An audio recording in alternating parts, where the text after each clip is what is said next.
Hey guys, Bearded Brick bringing you guys another exciting video. Today we are looking at some potential leaks for later this fall. I may not look it, but I am a huge Dungeons and Dragons fan, and we seem to be getting a CMF series for Dungeons and Dragons, probably due to the success of Baldur's Gate and other properties as well. Who knows, maybe we'll get more actual sets. But as you guys can see here on screen, it has officially leaked from BrickTap, as you guys can see here. We're going to go through all the panels here and go through all the figures that they have. But the prices you guys can see here are going to be $4.99 US, $3.99 French or Denmark, and then £3.49 in the UK. Release date is going to be September 2024 this year. But without further ado, let's go ahead and crack straight into this. So the first one we're going to have is a Brick Barbarian with double-headed war axe and torch, a new mold for the axe head. So if you guys remember back in the day, there were axe pieces that would clip on back when the Lord of the Rings sets were more prevalent, and it seems we might just getting a new mold for it, which is nice. Has masculine and female alt faces, which is pretty nice. I don't think we've ever seen two faces for a single figure before. We're going to get a yellow Githyanki Warlock with an eye staff. Has yellow elf ears, male and female alt faces, dual molded legs, and new molds for knife and hair. Being the fact that we're only on the first panel, we're seeing dual molded legs and male and female faces. I think it's crazy, and I really want to know how this deal shakes out for LEGO and Dungeons and Dragons going forward, or Wizards of the Coast if you guys don't know that. I want to know who's paying for all of those lines and all the customization. I think that's huge. It's awesome. It's a huge W. The next figure that we're going to be getting is the orange Tiefling Sorcerer with purple robes. It has red, pseudo Dragon Familiar, and trans pink triple bolts of energy. Could be like a magic missile or claws or lightning, kind of like Darth Sidious. New molds for the dragon, the hair and the horns, and the claws and energy. So all new stuff, male and female faces, printed arms, and dual molded legs. So that's pretty exciting through and through just for those first three figures. Let's go ahead and get to the next page. We have the Pearl Gold Dragonborn Paladin with shield and new mace. A video dragon head, new armor mold is like the Ninjago Master of the Mountain Pauldron, but on both sides, and full chest piece with black plating details and gold highlights. Nothing about dual molded legs, but I would assume that most of these figures have dual molded legs, and a lot of these pieces are going to be new for this new partnership that we have with Dungeons and Dragons and LEGO. Overall, still pretty pleased so far. I'm glad we're getting a wide, a diverse casting of figures. I know it's better than some of the other CMF series we've been getting, where it's just like Lego man with burger, Lego woman with, you know, whatever. The differences that we've been getting with these various figures.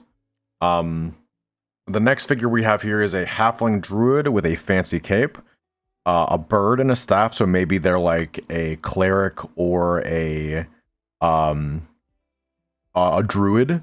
A new mold for the antler hood has masculine and female alt faces, dual molded legs, like we've been seeing throughout all these figures. So I would say this is probably a druid. Oh yeah, halfling druid.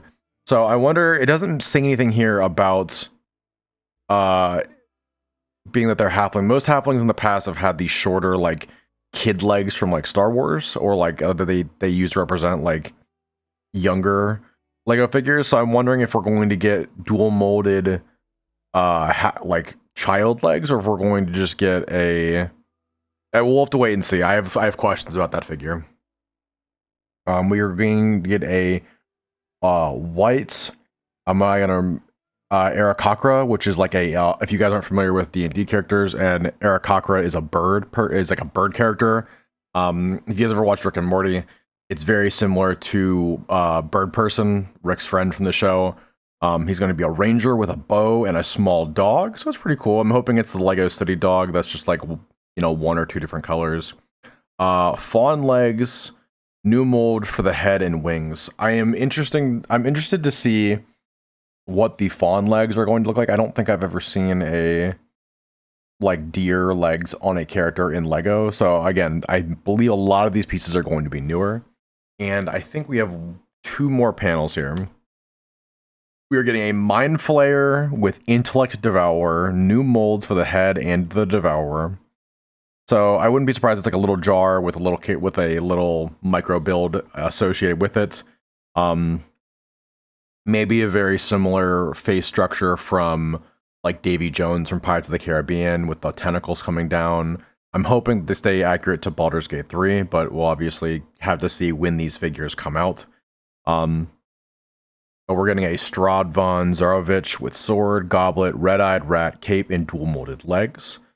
That's actually really cool that we're getting a named character. It kind of bites, though, because if people buy multiple of these when they come out, there's a chance they get multiple Strahd figures, which, if you guys don't know, Strahd is a villain from Dungeons & Dragons. The next one we have here is a half-elf bard with printed lute and sword, new mold for the hair and scarf. Has masculine and female alt faces, dual molded legs. That's pretty cool. I mean, I'm glad we're getting a bard. I'm excited to see what the hair looks like. I wish that there was some detail on that as to what newer hair we're going to be getting, because it'd be cool to add that to like other things in the Lego City, or just genuinely getting new hair accessories is always a good thing with Lego. The Lady of Pain, I don't know much about her, with a printed cube and fancy cape. New mold for the headpiece.